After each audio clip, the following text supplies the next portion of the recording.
तो हम अपने चैप्टर फैक्टर्स एंड इक्विलिब्रियम्स को आगे लेके चलते हैं और नेक्स्ट पे हम लोग बात करते हैं स्केलर प्रोडक्ट की। जी तो स्केलर प्रोडक्ट क्या चीज है? Product this is also a multiplication but this is a tedious type of multiplication. एक ऐसी मल्टीप्लिकेशन जिसमें मैं दो वेक्टर्स को मल्टीप्लाई करता हूं और मेरे पास एक स्केलर क्वांटिटी आती है। जी तो कौन सी क्वांटिटी है? स्केलर क्वांटिटी है। इसको स्केलर प्रोडक्ट हम कहते हैं। स्केलर प्रोडक्ट एक ऐसा प्रोडक्ट है जिसमें दो वेक्टर्स को मल्टीप्लाई करना है और मेरे पास आंसर एक स्केलर क्वांटिटी है। फॉर एग्जांपल मैं बात करता हूं आपसे टॉर्क की, तो ये स्केलर प्रोडक्ट की एक परफेक्ट एग्जांपल है टॉर्क। तो टॉर्क में हम लोग देखते हैं force is a vector quantity. इसको जब मैंने डॉट प्रोडक्ट करना है डिस्प्लेसमेंट के साथ, और वो very well known displacement is also a vector quantity, लेकिन हैरान करने वाली बात ये है कि इसका जो रिजल्ट है मेरे पास is not a vector quantity, this is a scalar quantity. तो ये डॉट प्रोडक्ट की एक प्रॉपर्टी भी है और डॉट प्रोडक्ट को हम लोग क्यों स्केलर प्रोडक्ट कहते हैं, ये इस चीज का आंसर भी है कि स्केलर प्रोडक्ट में हम दो वेक्टर्स को मल्टीप्लाई करते हैं और मेरे पास रिजल्ट जो आता है वो एक्सपोनेंटली एक स्केलर क्वांटिटी आती है। इस वजह से हम डॉट प्रोडक्ट को स्केलर प्रोडक्ट कहते हैं। जी तो इसकी एग्जांपल मैंने आपके सामने पेश की है डॉट। अब मैं कुछ और प्रॉपर्टीज डॉट प्रोडक्ट या स्केलर प्रोडक्ट की रखता हूं। डॉट प्रोडक्ट या स्केलर प्रोडक्ट एक ही चीजें हैं। तो ये है दो वेक्टर्स के दरमियान।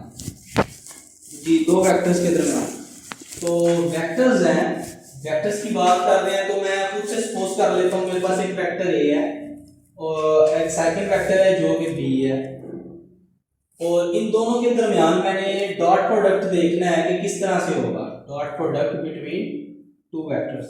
तो ये स्केलर प्रोडक्ट या डॉट प्रोडक्ट को कंप्लीटली डिफाइन इस तरह से करते हैं कि ए डॉट बी, इसको एक्सपेंड इस तरह से करेंगे, दो वेक्टर्स आपस में अगर डॉट प्रोडक्ट से मिल रहे हैं या डॉट प्रोडक्ट हो रहा है तो magnitude of first vector and magnitude of second vector और cos of angle between them. अब इन दोनों के दरमियान जो एंगल है उसको मैंने कॉस से डिफाइन किया है, ठीक है। तो ये मेरे पास एक वेरी वेल जनरलाइज्ड फार्मूला है स्केलर प्रोडक्ट या डॉट प्रोडक्ट, ठीक है। अब मैं इसकी थोड़ी सी ना प्रॉपर्टीज आप लोगों के सामने देखता हूं कि सबसे पहली प्रॉपर्टी तो मेरे पास डॉट प्रोडक्ट में आ जाती है कि कम्यूटेटिव है। डॉट प्रोडक्ट जो है ये कम्यूटेट है, कम्यूट करता है, यानी कि इसको अपनी पोजीशन के साथ कोई चेंजिंग नहीं करनी पड़ती।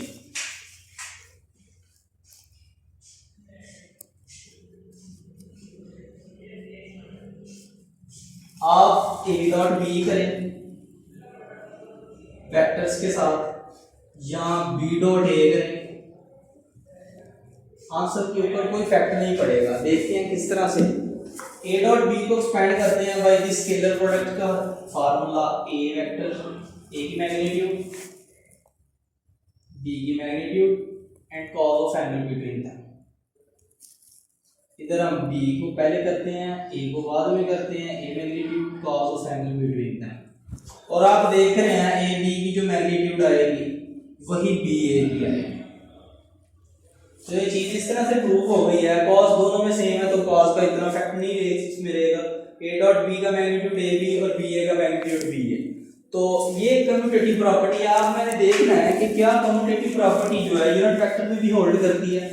तो कम्यूटेटिव प्रॉपर्टी को यूनिट वेक्टर में देखने के लिए मैं आई डॉट जे और जे डॉट आई को देख लेता हूं, क्या ये कम्यूट करते हैं। आई को पहले यहां पे मैं प्री मल्टीप्लिकेशन, यहां पे पोस्ट मल्टीप्लिकेशन कर रहा हूं। ये दो वेक्टर हैं, this is along X axis and this is along Y axis जो कि जे के साथ वाई के साथ होता है, और इनके दरमियान एंगल मेरे पास 90 है। तो सिमिलरली मैं स्केलर प्रोडक्ट के वेरी जनरलाइज्ड फार्मूले से इसको एक्सपेंड करने वाला हूं। This is I vector J vector and I vector, और मैं पहले से बात कर लेता हूं कि आई की मैग्नीट्यूड है, ये यूनिट वेक्टर है, तो यूनिट वेक्टर की magnitude always is equals to 1 और j is also a vector whose magnitude is equals to 1। तो very well generalised formula scalar product के लिए मैंने पहले डिफाइन किया हुआ है, तो इसी से मैं इसको एक्सपेंड करने वाला हूँ। I magnitude J magnitude cos of angle भी भेद है। अब आप लोग देख रहे हैं कि इन दो यूनिट वेक्टर के दरमियान मेरे पास एंगल आ रहा है 90 का, these are perpendicular to each other, तो cos 90 आप लोग जानते हो cos 90 0 है।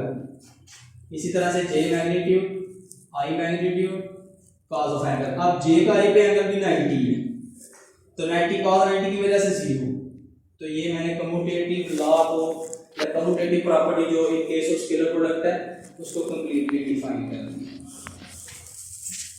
अच्छा, नेक्स्ट प्रॉपर्टी जो है इसकी वो मैं देखता हूं कि पैरेलल के केस में किस तरह से यूनिट वेक्टर एक्ट करते हैं, या इन केस ऑफ एंटी पैरेलल किस तरह से वेक्टर एग्जिस्ट करते हैं। तो इन case of parallel and anti parallel,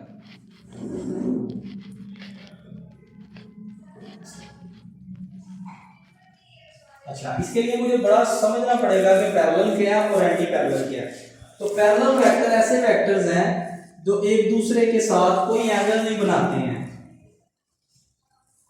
जैसे आप इसकी एग्जांपल ले लीजिए, एक वेक्टर ए है और ये एक वेक्टर जिसकी डायरेक्शन इस तरफ है, ये हेड इसकी डायरेक्शन को शो कर रहा है, इसकी कुछ भी मैग्नीट्यूड हो सकती है, बी एक अदर वेक्टर है जो भी उस डायरेक्शन में है, तो दोनों एक दूसरे को क्रॉस नहीं कर रहे, तो यहाँ पे मेरे पास कोई एंगल नहीं बनेगा। थीटा 0 मैंने पहले डिफाइन कर लिया। तो इन केस ऑफ यूनिट वेक्टर में बात करता हूँ पैरेलल की और एंटी पैरेलल की, तो मेरे पास ये वेक्टर ए से बदल के आई हो जाएंगे और बी से बदल के अगेन आई हो जाएंगे, क्योंकि जो सिमिलर वेक्टर है वो लॉन्ग एक्स एक्सिस में आई को पहले डिफाइन कर चुका हूँ, अब मैं आई को बदल नहीं सकता। तो पैरेलल के केस में देखते हैं आई डॉट आई का आंसर क्या है, आई डॉट आई को सिमिलर में जनरलाइज जो मैंने फार्मूला डिफाइन किया स्केलर प्रोडक्ट के लिए उसी से एक्सपेंड करता हूँ, तो देखता हूँ इसका रिजल्ट क्या आता है। आई मैग्नीट्यूड सेकंड वाले की आई मैग्नीट्यूड cos ऑफ एंगल, तो cos इनके दरमियान एंगल कितना है 0 का, वो मैंने देख लिया किस तरह से। अब cos these vectors are parallel, so cos 0 1 cos 0 1, अच्छा यूनिट वेक्टर 1 डॉट 1 और इसका आंसर आ गया 1। तो आई डॉट आई का मैंने आंसर देख लिया है किस तरह से 1 आया। Similarly in case of j dot j, because j दोनों पैरेलल हैं, j के साथ पैरेलल है और k अलोंग x एक्सिस होता है, तो these वेक्टर्स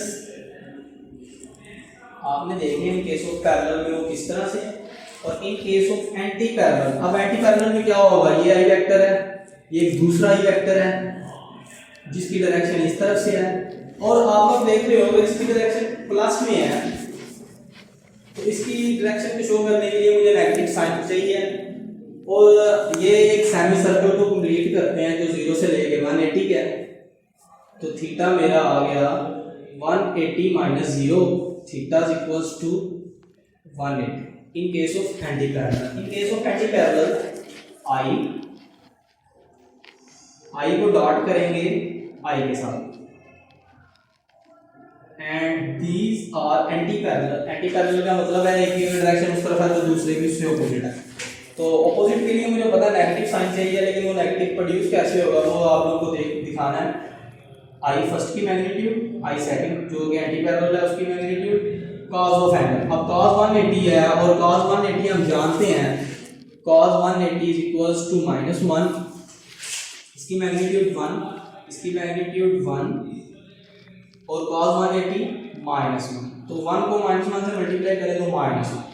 और हमने देख लिया इन case of anti parallel similar जो यूनिट वेक्टर है उनके दरमियान आई डॉट आई का आंसर -1 है, j डॉट j है उसका आंसर -1 है, और k डॉट k है उसका भी आंसर -1 है। तो ये एक सिग्निफिकेंट रिजल्ट है पैरेलल एंड एंटी पैरेलल के केस में यूनिट वेक्टर्स का।